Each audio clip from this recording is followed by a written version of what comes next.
ये एक करीबी खानदानी मामला है। हुदैबिया पेपर मिल के मामले में जब आप डायरेक्टर्स और शेयर होल्डर्स पर नजर डालें तो ये सिर्फ पूरा शरीफ खानदान, करीबी खूनी रिश्तेदार और चंद कजन्स हैं जिनका जिक्र डायरेक्टर्स के तौर पर भी किया जाता है। रमजान शुगर मिल की शेयर होल्डिंग पर नजर डालें तो आपको अंदाजा होता है कि उसे चीफ एग्जीक्यूटिव ऑफिसर जनाब हमजा शहबाज चला रहे हैं। शहबाज शरीफ नवाज शरीफ के छोटे भाई हैं। वो पंजाब असेंबली के रहनुमा थे जबकि उनके भाई वजीर आजम थे। उन पर शरीफ खानदान की मलकियत वाली कंपनी रमजान शुगर मिल के जरिए 10 करोड़ डॉलर की मनी लॉन्ड्रिंग का इल्जाम है। उन कम तनख्वाह वाले मुलाजिमीन के नाम पर अकाउंट खोले गए जो मत में नहीं आते। इन अकाउंट्स में पैसे जमा होते थे और आखिरकार वो हमजा, शहबाज शरीफ, सुलेमान, शहबाज शरीफ और खुद शहबाज शरीफ के अकाउंट्स में जमा हो जाते थे। दरअसल ये फाइलें जो आप यहाँ देखते हैं, इसमें नाम दिए जाते हैं, ये बैंकिंग दस्तावेजात देते हैं, चालान देते हैं, वो सब कुछ जो उन तमाम बैंकिंग रिकॉर्ड्स में दर्ज है, कम उजरत वाले मुलाजिमीन के नाम देते हैं। यहाँ एक मिसाल है, आप उसे देखें जनाब मसूद अनवर, वो उसे जनाब शहबाज शरीफ के नाम पर जमा करा रहे हैं। ये 1.6 मिलियन रुपए है।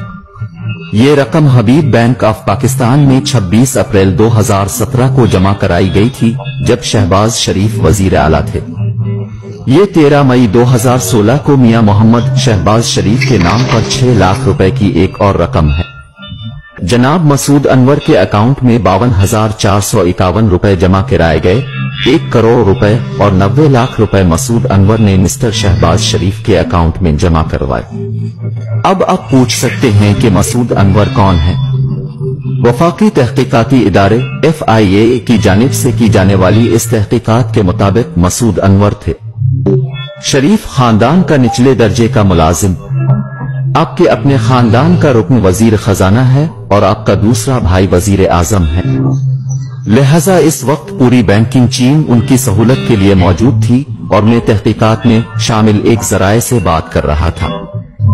चूंकि एक बार जब उन्होंने बैंकरों से पूछा कि ये उनकी नाक के नीचे कैसे हो रहा है और उन्होंने इन तमाम सरगर्मियों को क्यों नहीं रोका, तो उन्होंने कहा कि लोग बंदूक बरदारों के साथ बैंकों में आते थे और एक खातून तफ्तीशकारों ने कहा कि वो एक बैंकिंग अफसर को रो रही थी कि हम क्या कर सकते थे।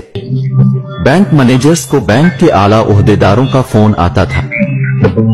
बैंक खुद शरीफ खानदान की करप्शन पर पर्दा डालने के इस गठजोड़ का हिस्सा थे। नाम निहाद पनामा पेपर्स में मनी लॉन्ड्रिंग और टैक्स चोरी के इल्जामात हैं। इसमें आलमी रहनुमा शामिल हैं और जहां उनमें से कुछ पर टैक्स से बचने की कोशिश में अपना पैसा छुपाने का इल्जाम है। ये पाकिस्तान के लोगों के लिए हैरत की बात थी क्योंकि ये बैंक अलअक़वामी सतह पर सामने आया था। इसकी साख बहुत ज्यादा थी क्योंकि इससे पहले कई सालों से शरीफ खानदान इस खबर को इस्तेमाल करता रहा है कि उनके खिलाफ ये तमाम इल्जामात सियासी मुहर्रिकात पर मबनी है। पनामा पेपर्स में नवाज शरीफ के 3 बच्चों के नाम हैं। उनका खानदान ऑफशोर अकाउंट्स के जरिए लंदन में जायदादों का मालिक है।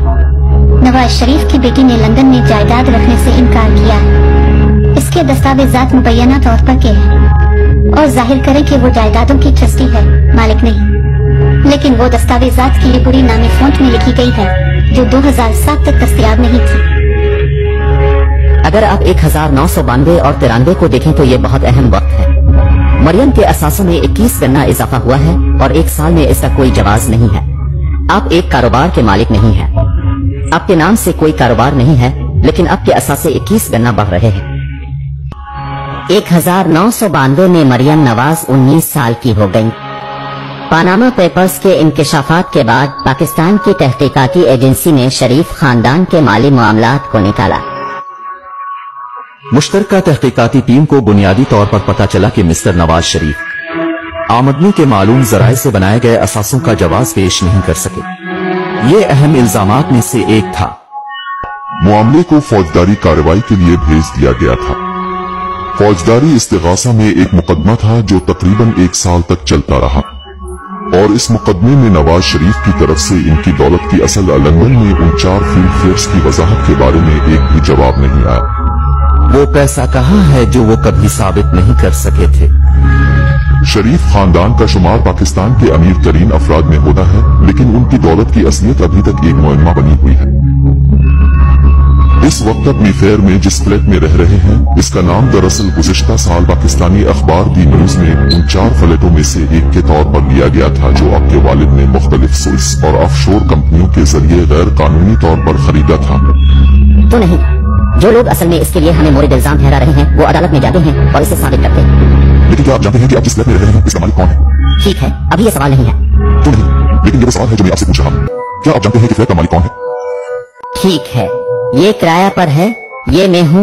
मैं किराया की बुनियाद पर फोन कर रहा हूँ जो हर चौथाई पाकिस्तान से आता है।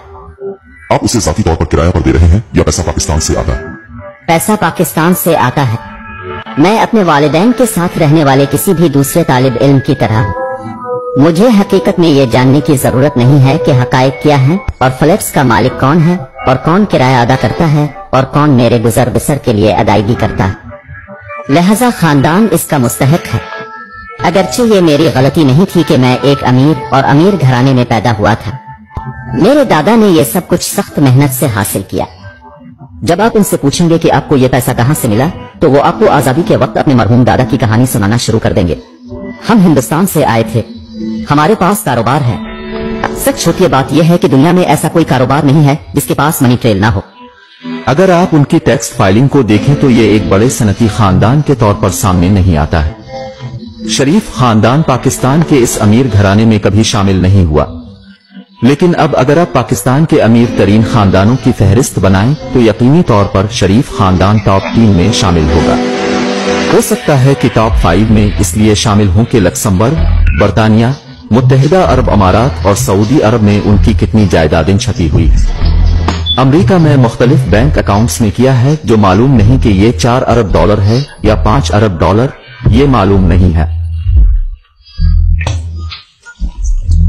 दिसंबर 2018 में पनामा पेपर्स के इंकशाफात के नतीजे में नवाज शरीफ और उनकी बेटी को करप्शन के इल्जामात में 7 साल कैद की सजा सुनाई गई।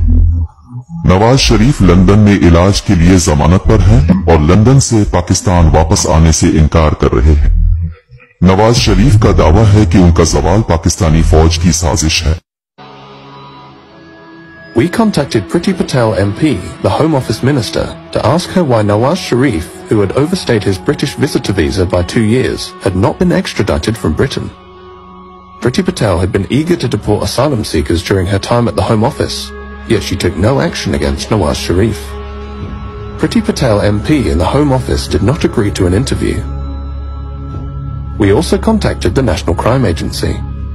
We wanted to find out why there had been no meaningful investigation into Nawaz Sharif's assets. The NCA did not agree to speak to us.